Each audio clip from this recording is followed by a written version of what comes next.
That's a tap with CT and DJ. Welcome in. I'm glad you could join us.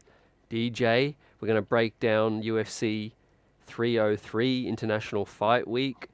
Glad everyone can join us. How you feeling, DJ? I'm good, CT. Feeling good. We just finished the fight card, not just, but a couple hours ago. But good card, big main event. Yeah, pretty excited. Pretty excited to be here, talk about it. And yeah, good to like talk to everyone after a while. Yeah, apologies we haven't been able to put out some more frequent episodes. There's been some travel, some work schedules, but we're on top of things now, and we will be putting out more frequent reactions as International Fight Week is now ended, and we're looking forward to UFC 305 in Perth as well, down under. But this one today, let's get into it. Let's talk about how you saw this card. There was fallouts abound, hectic day from Dana. I saw the press conference as well. How did you enjoy it today? Good. Look, I did. There was a lot of changes to the card. The UFC 303 looked very different when it was originally announced to what we actually was very different to what was originally advertised. Big shoes to fill in terms of marketing because you got a big star like Conor McGregor initially attached to the card. It was meant to fight Michael Chandler, who was in the building actually. Um, and we know the whole saga that went. We had to go through in terms of that fight. All the announcements and the eventual cancellation of the bout, and they actually, while like I said, it's in terms of star power and marketing. It's a big shoe to fill, and they got the right person. I felt Alex Pereira is one of the most exciting stars in the business at the moment in the UFC. Extremely loved by the fans, and we saw that even today. And they got the perfect matchup. Obviously, not enough time to build up a fight of that magnitude. You got Jiří Procházka coming back from that first loss, beat Rakic, and he had a win under his belt, and it was a number one contender. Everything was right about the fight. The only thing that sort of, I guess, was missing was the ability to build the fight up. This fight deserved that big build up. This fight is worthy of headlining any card, let alone International Fight Week. It could have been UFC 300, it could have been Madison Square Garden, any big card. This is a fight worthy of headlining one of those cards. And Alex Pereira is such a big star that he can just slot in and do what he does. And obviously we're seeing the stats in terms of the revenues made. It didn't really impact too much after the Conor McGregor drop off, and that speaks volumes of the star power that he carries. You can argue it wasn't the strongest of cards. Where it sort of backfired for the UFC is whenever they've got Conor McGregor fighting, because there's so much interest in that fight, you don't necessarily need to stack a card. And that's sort of what happened compared to some of the previous cards that we've seen. You don't necessarily use the word stacked for this card. There was some extremely good talent, good fights in there, but it wasn't. It was a very Conor McGregor fight card. And then when that fight fell out, they had to scramble to get things done. They added a core main event, which also fell through. Right. So the original core main event was Jamal Hill versus Roundtree. Roundtree had to withdraw due to the supplement issue. In comes Olberg, still a good fight. Then Jamal Hill pulls out due to an injury. In comes Smith. And then you'd think that's the end of the saga, that fight. And then guess what? Olberg's injured and he's out of the fight. Eventually, they went with Roman Dolidze, who's usually a 185-pounder. Made his 205 debut and took on Anthony Smith. No more changes to that. But obviously, got dropped from the main slot and was still in the main card. And they added Brian Ortega versus Diego Lopez, which I thought was a really good fight as the current main event. And we find out today on live broadcast that Ortega's no longer going to be fighting due to illness. So we find out that he was suffering from fever and flu-like symptoms. So obviously made the decision not to make the walk with his best interest in mind, which is there's no blame in that. And man, your man 50K Ige gets the call word is that he was getting some snacks ready to go sit down and watch UFC 203 at home. And before you know it, he's fighting in the co-main event. Much respect to him, man. I think the crowd showed it too. He got a standing ovation at the end of his fight, even though he lost. He did really well in that third round. But yeah, pretty good, and I'm sure like this, collects a lot of good faith from the UFC, um, from the UFC, or with the UFC, I should say.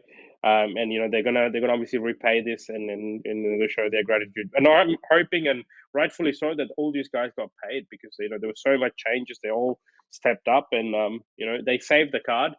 But look, till the main event, I felt, my personal. I know we're gonna rate the card later, but in my personal opinion, I just thought, okay, it was looking like an average card, especially for International Fight Week, until that main event, man. And then the bus came in, and as soon as they started walking out, and the intensity these guys bring, and the fight itself and the finish, and my God, like I felt like that fight alone was worth watching the card. So yeah, there were like I said, there were some other good fights. The Cub Swanson, Andre Feely fight was really good too.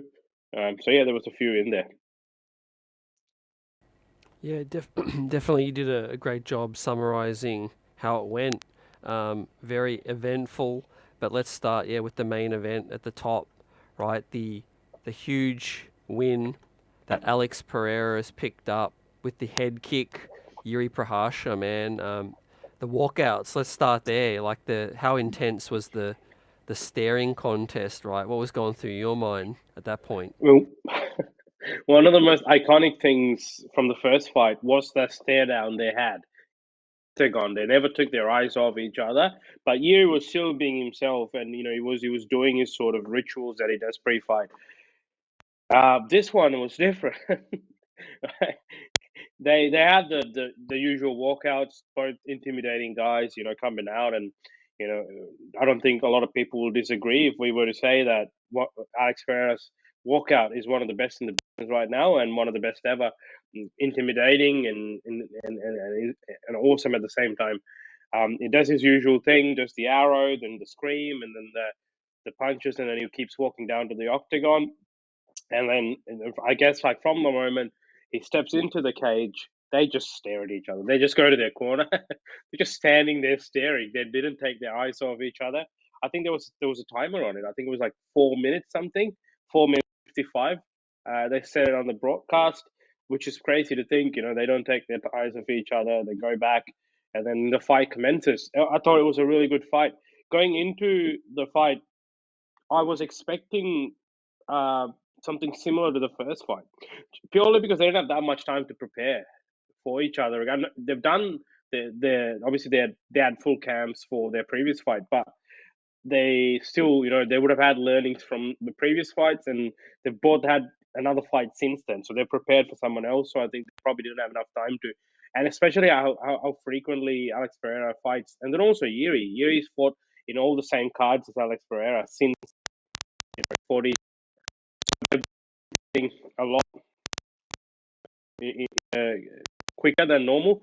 They probably had time to go back and fine tune things. It was just things that done on the fly. So I was expecting it to be similar to the last, expecting both guys to find some success on, but it was a different story, man. Like I think Alex Pereira sort of in that first round very clearly, not the case in the previous meeting. It was the down as the round finished, as the bell rang, 10. There was a lot of calf kicks. Alex Pereira was making some good hooks. He was finding open. I thought he way, way better than the first fight. Clearly won the first round, and then comes the job done in the second round, man. Like that head kick, a thing of beauty. We're so accustomed to seeing him use hook. That left hook has what's been that great power shot that he possesses, and but the head kick comes out of nowhere pretty sure Jiří was not expecting that either.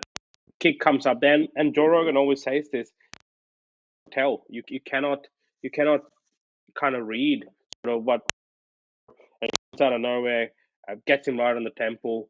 He collapses. The fight. I mean, look, the fight could have been stopped there. Kind of glad.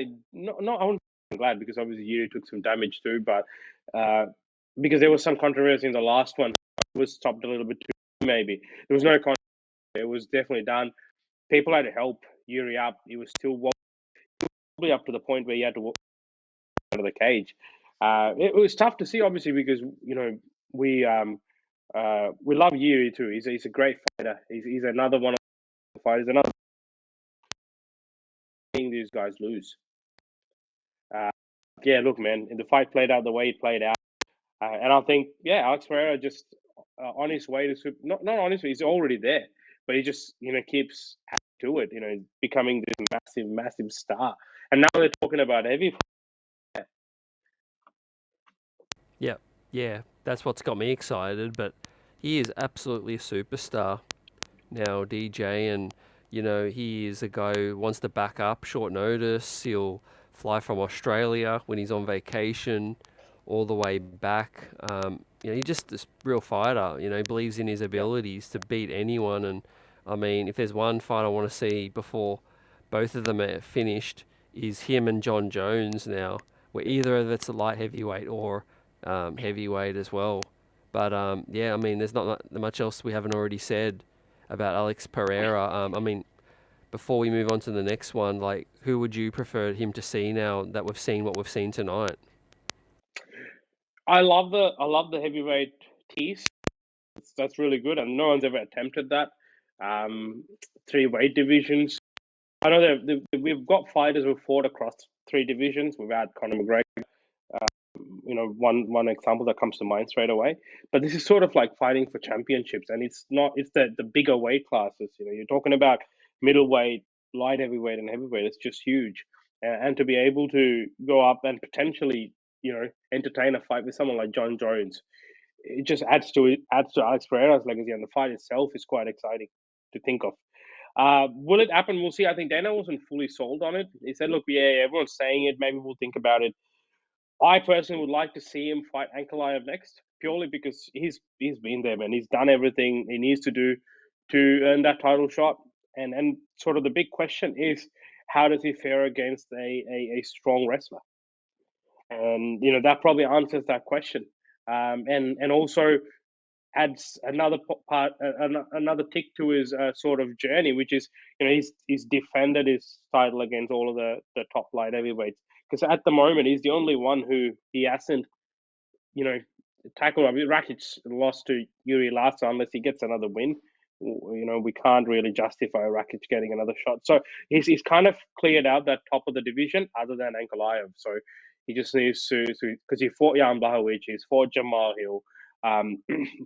He's gonna, he's fought Jiří twice now. So if he fights Ankalaev, that kind of shows you will I've cleared out light heavyweight for now, so let me go up, do my thing, and then we'll see how things play out. I'm to be honest, like, I know we could talk about John Jones. I'm actually fine with either John Jones or even Tom Aspinall. That's a big fight. Yeah, agree. So Yeah, Aspinall or Jones, but yeah, look, Pereira's just going to continue. He's 36, so he hasn't got that much. Dana made a great point. He hasn't got that much time left, so I kind of understand. Yeah, and did you hear that? Like, so so apparently he was meant to fight in Perth. That was the expectation. The title fight was to happen in Perth.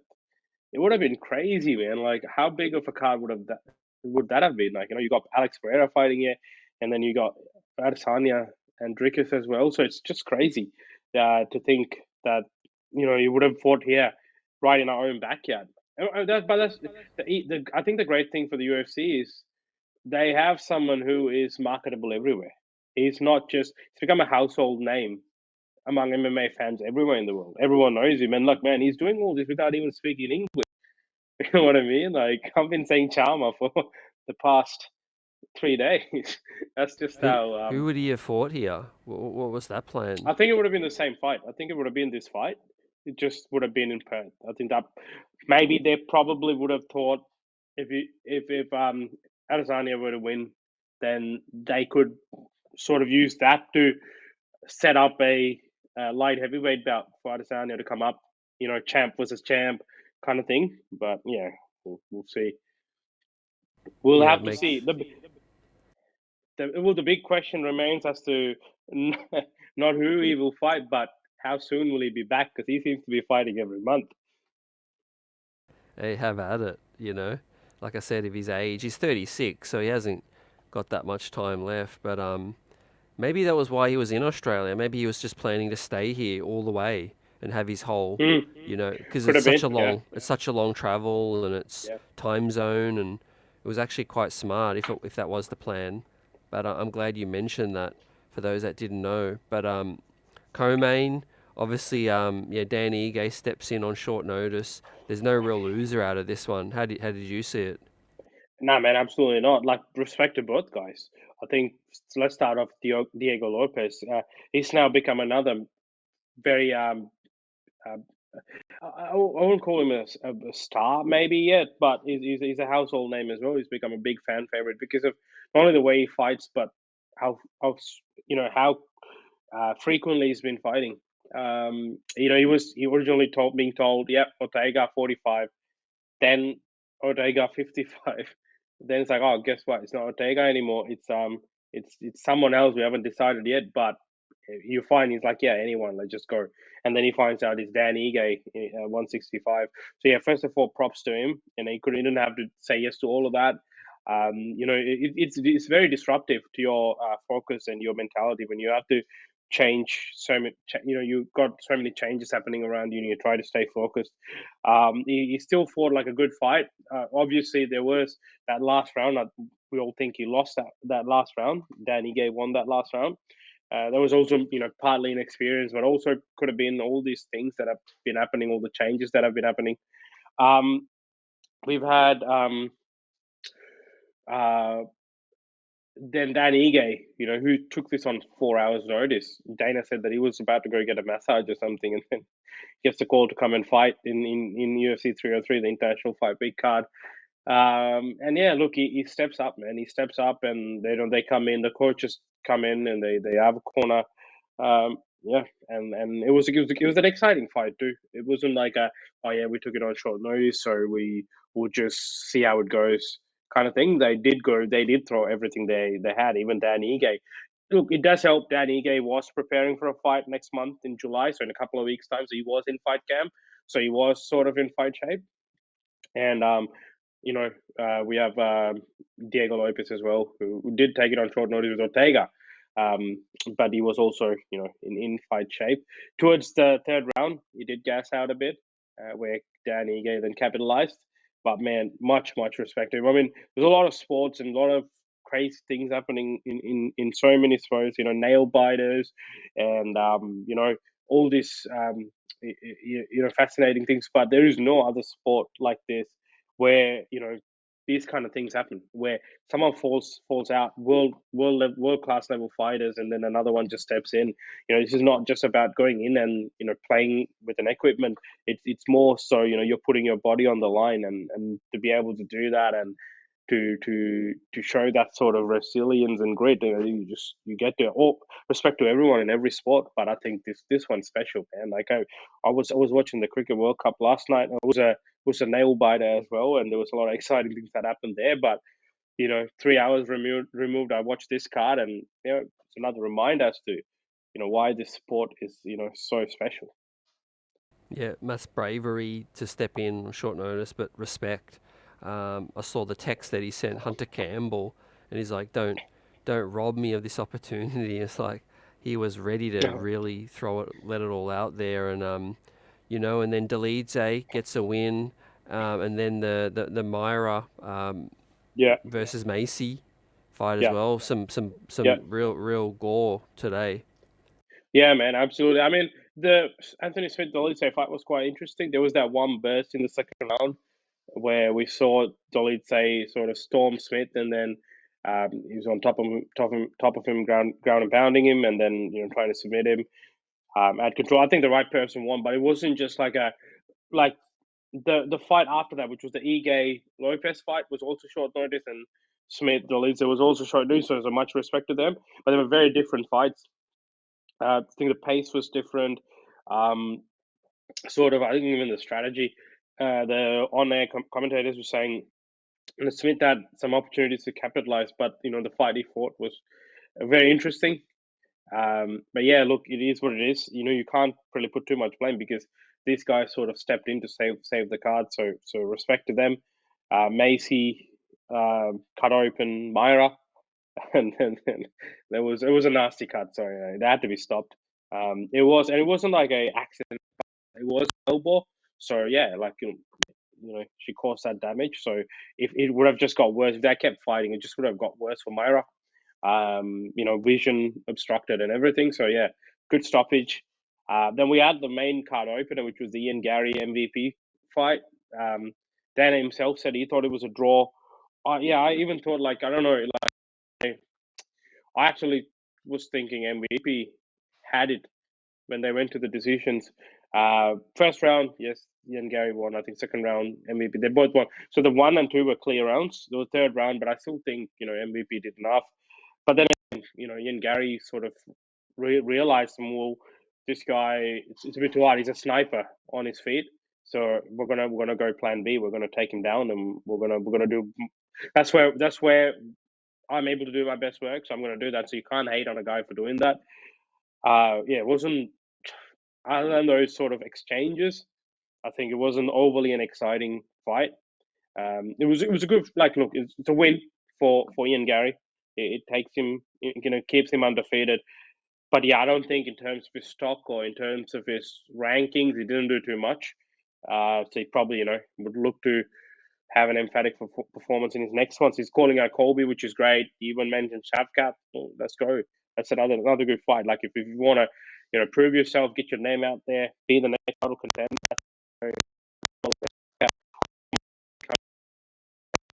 And so, yeah, overall, and then obviously we got to give props and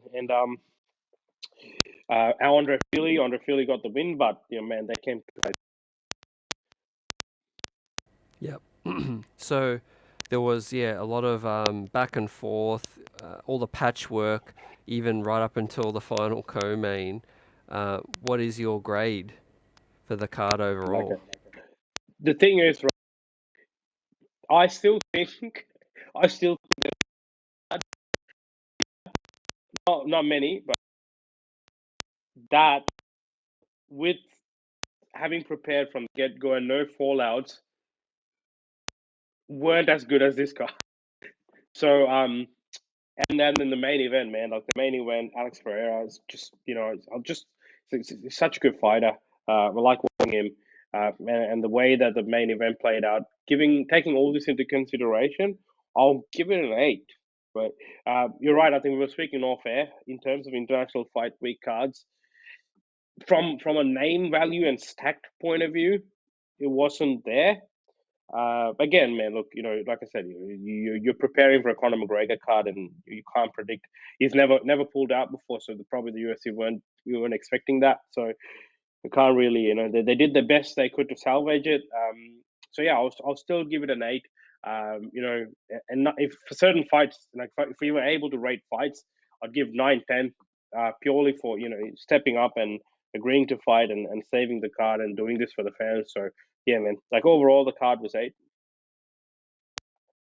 Nice, nice. I would give it probably a 7.5. Yeah, 7 before the main event, and then 7.5 now because of the finish and yeah, also the respect I have for Jiří. They put on a show. The stare down, yeah, it was yeah, really electric, and I really wish yeah, the whole main card was like that. But yeah, that was the main event, and people got their money's worth from that. And massive respect to Ige for stepping in on such short notice, and we'll always remember because we haven't really had fights with that short of a notice at that large of an impact, on a card as well. So that is it. 303 in the books. And we also got to talk about DJ Robert Whittaker's big win, UFC Saudi, where Yeah. he beat Alaskarov on also short notice as well. Our boy Bobby Knuckles, right? His fan base has gone to another level now. What happened in Saudi Arabia? It was last Sunday. And look, like you pointed out at the start of it, it's been a minute, and we missed a few fights. Sort of talking about it. We have to revisit this. Not only because of how spectacular the main event was, but also in terms of it's our guy. Bobby Knuckles, the Reaper, Robert Whittaker. Originally was Hamzat Chimaev.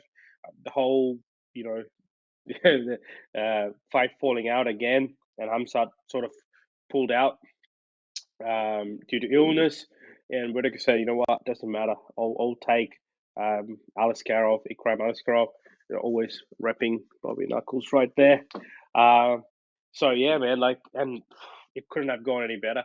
I thought, and we spoke off air about this. When we had an opportunity to just text each other, I was saying I felt like Ikram Aliskerov was a more dangerous opponent than Hamzat because Hamzat's, we know what he's going to do. He's going to come in and he's going to then take you down. He's going to hold you down. He's going to chain wrestle. He's going to put that pressure on you. Whereas Ikram is also very effective on the feet. And I don't know how much. Whittaker's a really good striker, one of the best in the UFC. So, yeah, but the question mark's always going to be there because of how short the fight was, and Whittaker himself was saying, "Oh, I haven't really seen this guy fight before."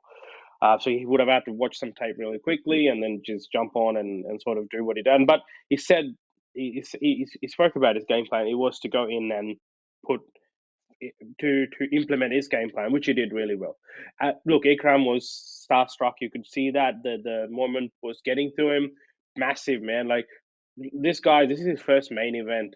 And he's fighting someone like Robert Whittaker in a big stage, like the first card in Saudi Arabia, and he's got that home fans sort of that pressure on him. So there was a lot there.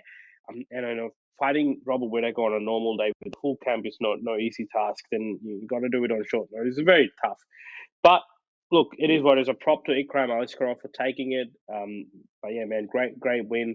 Robert Whittaker gets a finish after a long time. But let's make one thing clear: just because he hasn't had a finish in the last few fights, doesn't mean that every single one of those fights were exciting fights. It's just that he fights that kind of quality opponents. He's been a mainstay at the top of the division, so he's only fighting those top contenders. There's no, opportunity for him to just take like easier fights. So yeah, look, he got that finish, great, really good finish. A lot of people sort of noticed that. The UFC made note of that. Dana White was full of praises. Even today's sports fight, he made mention of Whittaker when they were talking about short notice fights. So yeah, look, we don't know what's next for him. Originally, the title was tied to it, saying the winner of this will fight for the title, but then the fight changed. I do have a question for you, CD. If this was Hamzat, do you think the fight would have gone the same way? That's that's the awesome question, man. That was what he was asked. Well, not really asked, but that question was that scenario was pushed down Whitaker's throat at the post presser, and he, in true Aussie fashion, shut it down and said, "Hey, if I had a wheel, I'd be a bike. If I'd ordered, what if I'd ordered scrambled eggs instead of waffles for Yeah, breakfast?" But look, I think it's valid to think that Hamzat obviously, is a much more terrifying opponent. I mean, you and I are huge fight fans, and we know the threat that he poses. But there's also a fair case to say, DJ, that Whitaker looked so switched on, so sharp, so in the moment that like I believe he could have taken down anyone that day, that night, or whenever it took place. It was a wacky time zone again, and he also talked about it in the Helwani interview yeah. yesterday about how the fight happened at midnight, and he was falling asleep backstage hours before, trying to G himself up and all of that. So that just made it more impressive, man. Yeah, no, that is quite impressive. And first of all, that question from that media person, it was. I think maybe it could come down to sort of that language barrier, but the way it was forced was, if are you happy that you didn't fight Hamzat because then you might have lost? That's sort of how I gathered it, and I thought, oh, that's a bit of a silly question. I'm pretty sure that's not what that person intended to ask, but I think it may have been that language barrier. But yeah, look, in my opinion, man, I think he would have done the same to Hamzat. Not when I say same, it may not have been a finish, but it would have been a good performance. I was expecting Whittaker to win. We saw in his social media how much work he put in and how serious he took this fight, and showed in the performance. And I think, yeah, to be honest, he would have got the win. I feel against Hamzat as well. But also, did you know that he went into this fight with just, I think, a couple of days out of the fight, with an injury, or he was fighting some sort of physical illness, and I think, CT, you got some more information on that. Yeah, man, I'm glad you mentioned because again in the Helwani interview it was a great interview, about 30 minutes, and Helwani asked Whittaker, um, all sorts of questions, but mainly like the news that his agent revealed to Fox Sports Australia, days before that interview and days after the event, that Whittaker was, dealing with a abscess in his mouth and a lot of pain. He had to have short notice surgery because the pain was so bad. He said he described the pain as 9.5 out of 10 if there's a pain Jeez. barrier. Now think about it, whatever your tolerance may be, everyone's tolerance is different. But think about your own tolerance being at 9.5, and he never thought about calling it off. So Man, that just shows, like, I mean, my respect just went up. What are you thinking when you hear that? that's all. That makes it all the more impressive. Not just rocking up to the fight, but just finishing the fight like that, going through all that. Man, we know, like, we've all been subject to toothaches and tooth related uh, stuff, and they're not fun. They're painful, and whew, man, like, pretty impressive. And the fact that he didn't pull out so of him, and I'm glad that story's out there, because I don't think Whittaker would have. He's the type to come out and say, "Oh, I was going through this and I was going through that." So obviously, it came through other sources, but yeah, I'm glad the story's out, because like I said, it makes it a lot more impressive. Yeah, and he sort of described the timeline, DJ, that he wasn't in that kind of pain days before the fight. It was sort of leading up into the week, I think. And as he Okay. got to Saudi, I think about 4 days out or 5 days out, the pain, he was on antibiotics, and then it started to just subside. Yep. So glad that he was able to push through it, and yeah, we got Yep. such a superstar performance, really. The veteran of the middleweight division puts up, and he's firmly there. Now, let me ask you a question. We had Sean Strickland say today or yesterday, say, "No, hold on a minute. Like Yeah. he hasn't done enough yet. I'm the guy that deserves to be number one contender. All he did was show up and beat a short notice dude." What do you think Yeah. about that? Does Sean have a valid point? Not in that sense. I mean, look, taking short notice opponents is not easy. It's easy opponent, so you got to give you got to give Whittaker respect and props for the win. In terms of, you, there is this. Let me tell you this. There is this. He he did beat Adesanya, right? And I think he came out and said, "I beat Adesanya, and I feel like I beat Dricus." I mean, you can't really argue that. You can't, if you go about like, "I feel like I beat Dricus," then Whittaker can say that he feels like he beat Adesanya the second time. So, in terms of the actual what's on paper, what the result was, I think he's fought a more, like, a higher ranked guy. That's the sort of, there is validity to that claim. The fight with Dricus was close. Dana White thought Sean Strickland won. There is that, and then obviously he beat Adesanya as well. And who the two guys who are fighting for the title next. So he's saying, if I just stay put, I can, I'll be the next for the title. I took Paulo Costa, I beat him. Yeah. But in terms of sort of like the way the fights went, I think Whittaker had a more exciting finish, and these play a big part too, and we know that, right? We know that these play a big part. So yeah, look, and we'll have to wait and see. Um, you can't blame Strickland for wanting to wait because he feels like he should have been given a rematch, and usually if it's a close fight, it's fine to do so, and maybe he should have been. He wasn't given that, unfortunately, and so he's saying, "Look, I took Paulo Costa in the meantime, and I've now, further cemented my spot. So I'll just, uh, you know, um, wait for the title fight."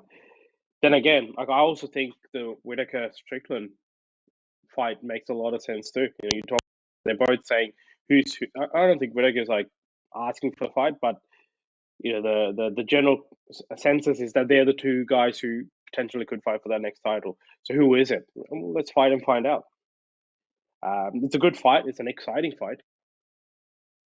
Yeah, I agree. I think if there's ever any doubt, then maybe the winner of Izzy and Dricus is going to need a little bit more time to recover because that's going to be a war. So why not just Yeah, make it for the number one correct. contender, Robert and Sean, and Yeah, leave no doubt. But yeah, look, my bias leans towards Robert because the longevity. Yes, Strickland beat yeah, Izzy, but he then had a direct chance. He had a direct yeah, title shot and he lost to Dricus. So yeah, it's literally, to me, I see it shifting back and forth, and it's yeah, shifted to Robert yeah, because Sean had his chance and lost to Dricus. So yeah. it should be now I Robert mean, picked up the latest win. He should get the next shot. yeah, and let's not forget, right? The UFC probably has this desire to push Hamzat Chimaev towards a title. There's always going to be that. And let's not forget the original fight they wanted to do in Saudi Arabia was Strickland versus Hamzat. And that didn't play out because I think they had some trouble getting Strickland to Saudi Arabia. So maybe the next stop for the UFC is to try and make, because Dana White wants Hamzat to fight in the UAE card, the Abu Dhabi card, which is in October, or which is like a few months away. So he if well, he said it's not going to be Whittaker now. So could they go to that original matchup they wanted, which was a Strickland, right? Could they get Sean Strickland to fight Hamzat and potentially try and make that a number one contender? So we don't know. We have to wait and see. But that'll be very unfair. Who you know came in, agreed to fight with Hamzat, did all that, and then took on a short notice fight. So man, it's interesting. It's a lot. There's a lot of moving parts at the moment, especially in this middleweight division. Where does Hamzat fit in because of the UFC's desire to want him to be at the top, and because he's so marketable, he's got this huge fan following. So they obviously, at the end of the day, it's a business. Then on the other hand, you got, say, if Adesanya were to win in August, there is that unfinished business with Strickland. Strickland's got to win over him. So Adesanya will probably want to lean towards, let me get that rematch with Strickland. Let me show that that was a fluke. According to what he was saying in terms of that wasn't me. I want to show what I can do against him. So yeah, many things can happen. We just have to wait and see. Yep, definitely stay tuned. And obviously Perth 305 and the future of Conor McGregor together with Chandler. Yeah, Before we wrap up, some words from you on that. Perth around the corner, and now Conor missing out on this international fight week. And Dana just seems to be a bit over it. Every time he's asked about yeah, Conor, he's like, look, I don't. He actually said specifically today, DJ, I don't want to talk about Conor until I know yeah, he's ready. yeah. Yeah, man, it's interesting. Like, I mean, first of all, UFC Perth. I think it's, what is it, 305 is in Perth. Because yeah, 304 Yep, is 305. in 305. Card's looking great, man. Great main event, right? Um, Kai Kara. I don't think they've announced. Have they announced that formally? Kai Kara and Erceg? Nah, I don't think they have. No. So that's another fight that's rumored to be there. Bam Bam's fighting in that card. We know that Jack Della's not going to be able to make it. That's crazy, man. And look, let's be honest. Like, I mean, we saw in those leaks that Jack Della versus Shavkat was the fight they were planning to add to UFC 305. That would have been crazy. Um, They were but yeah, supposed to do Hooker. I think it was supposed to be Hooker Delize or someone. No, Hooker. Uka was meant to be Moicano. Maybe was it Uka and Moicano? Then Hooker came in the Fox show and said, there's this matchup brewing between him and Charles Oliveira. I don't think that's true. Like, I don't know if it's actually happening. I saw some news saying that he's in the works or rumored. Yeah, It's yeah, it's it's, rumor. it's it's probably a rumor, but look, no secret. Obviously, Dan Hooker would want to be in that card, and we'd love to see him there too. We haven't seen him in action for a while, but yeah, hopefully they can figure it out. But then I also saw a news article today saying uh, Dan Hooker may fight Benoit Saint-Denis. So I don't know. There's a lot of these rumors going on. So until the UFC announces it, we'll probably have to wait and see. But the Perth card is looking great, 100%. It's a solid card. You know, I think one of the better cards they've put together in recent times, so which is great. Um, and what was the other? And obviously, yeah, Conor McGregor, man. It seems like you're right. I think you were spot on. I think Dana White's over it. He's been very dismissive when answering questions about the fight, even when he was asked, like, look, Connor's saying he can be back in September, October. He's like, oh, look, none of the above. His response is none of the above. So we know he's not definitely fighting till October. Look, UFC can change their stance anytime, but so yeah, it seems maybe this left a bit of a sour taste in his mouth too. I don't know. This could have just been me, but I just felt like he had a dig at Conor McGregor in that post-fight press conference that he did, where he mentioned, oh, look, these guys, when he was referring to Alex Pereira and Jiří Procházka, he said, these guys didn't fight too long ago, so I'm sure they were coming in with some niggles and injuries. But guess what? They didn't give a shit. They came in and fought. So I don't know. It just felt for me like it was a dig at him, but could be not. They have a good relationship, so we don't know. Like, we have to wait and see. But for the time being, it seems like, Dana White's not really entertaining that fight as much as us fans are. So, but the biggest impact in all of this is like Mike Chandler, man. What happens to him? Like, hopefully he gets another fight, at least for the time being. Till Conor McGregor's ready, because at this rate, he might not be even coming back till next year. So Yeah, I like that he encouraged Mike to just do what's best for him. Publicly. Today again in the presser, he was quite candid, saying, "Look, he's a smart guy. He knows this business is a short-lived business. Do what's best for you, because you're in control. It's an opportunity, not a career." He yeah, keeps saying, but yeah, with Connor, I don't think it's anything personal. I think what Dana's been through in the last month, there's just frustration coming mm, out. It's like, it's yeah, the whole promotion that, you pour so much time, resources, and energy into a huge build up, and then Connor just doesn't make it. It's not yeah, personal against him, because obviously you can't control, yeah, well, sometimes maybe you can control some of the stuff he's doing and not doing, but yeah, yeah, it's just the frustration, I think, coming out in terms of the anticipation. And look, broadest perspective, DJ, and I think we've talked about this before, but I think the UFC has moved past Conor McGregor now in terms of they don't need him.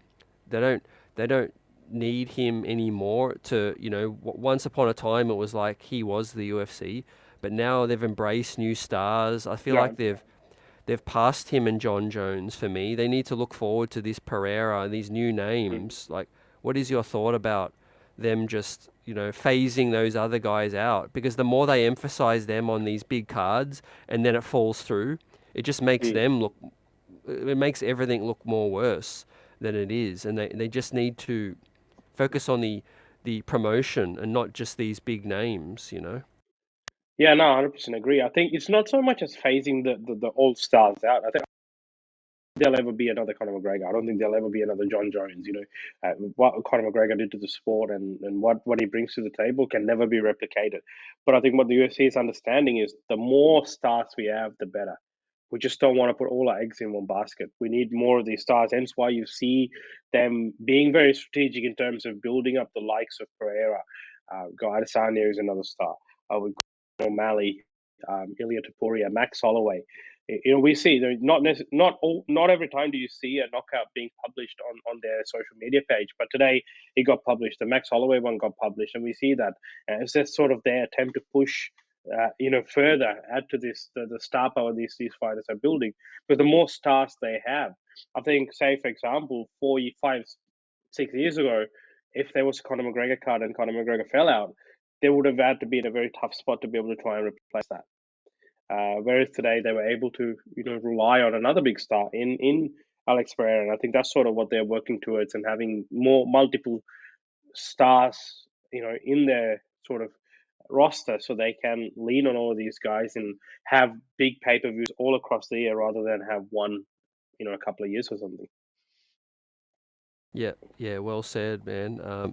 But yeah, I think they're onto it, and yeah, there's some exciting new stars coming in, and current stars in their prime, Danny Gay, and a lot of guys I think on some losing streaks. Anthony Smith too. Some guys just get a little bit easier or a bit Yeah, more luck with the organization because they have made some favors. But that about wraps this one up. It's been a great recap. Grading the card 303.